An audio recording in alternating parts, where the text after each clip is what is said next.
For Gekko, we wanted to create something a little more lighthearted on the thematic side, but also find ways to make these mini objectives and change how you think of the game. For players that might not have tried the initiator role or are a little bit intimidated by some of the other agents we offer, we wanted to create an agent that was a little more approachable and had some really clear call to actions. You see a lot of this on Killjoy, where a lot of the utility you place, you know what it's going to do, and it gives you the cues. With things being localized, things happening kind of around you, it makes it a lot easier compared to some of our flashes that tends to happen like over there.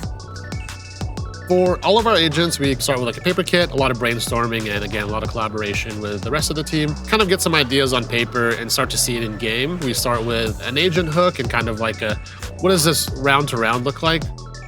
One of the cool things we've always wanted to try was making these mini objectives that you can engage with round to round. So it started off as like these little robots that you kind of threw. In my head, you're this inventor and you had these little gadgets that broke into scrap, and you'd go forward and grab them and just kind of rebuild them.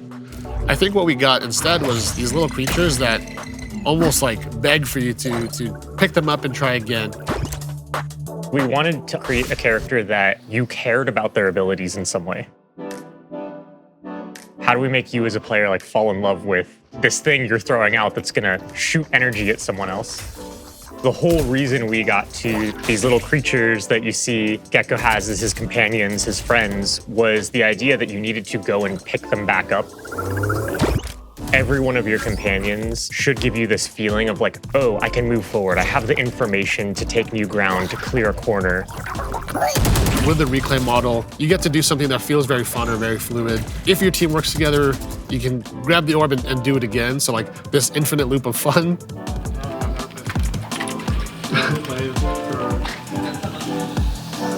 After the paper kit, we start to see what the signature looks like, or maybe even an ultimate. We start to see kind of what the hook is. And once we're locking the hook, we start to see a lot of narrative and art, and we start to ask ourselves, how can we actually share the story of what we want to do? How can we make players feel what we want the agent to feel like?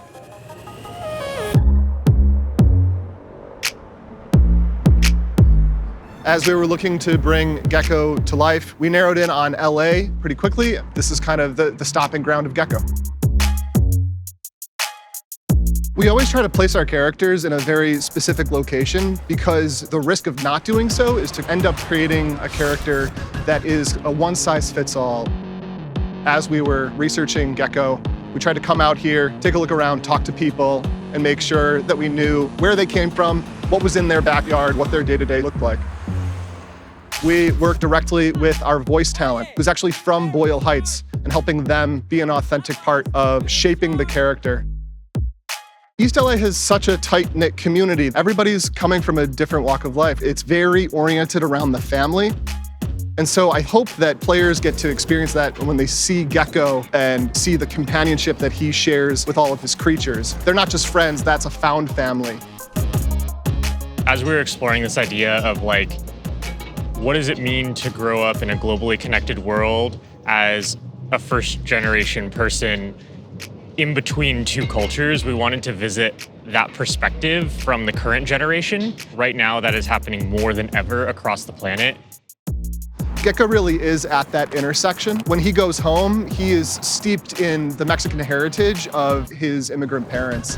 When he goes out into the world, beyond the immediate community, he's stepping into the multicultural modern city of LA. As our agents fight to literally save the world, that is quite a heavy burden to bear. And you see that seriousness come through in a lot of our more militarized agents. And we kind of realized that it really would be nice to diversify that range with someone with a little bit of that younger charm. A lot of the look of Gekko was inspired by like the LA fashion scene. What he wears is so different than the puffy yellow jacket of Killjoy or the stylized jacket of Yoru or Phoenix. We see comments online of a player seeing themselves represented in one of our agents, and it really just fuels us to do the work.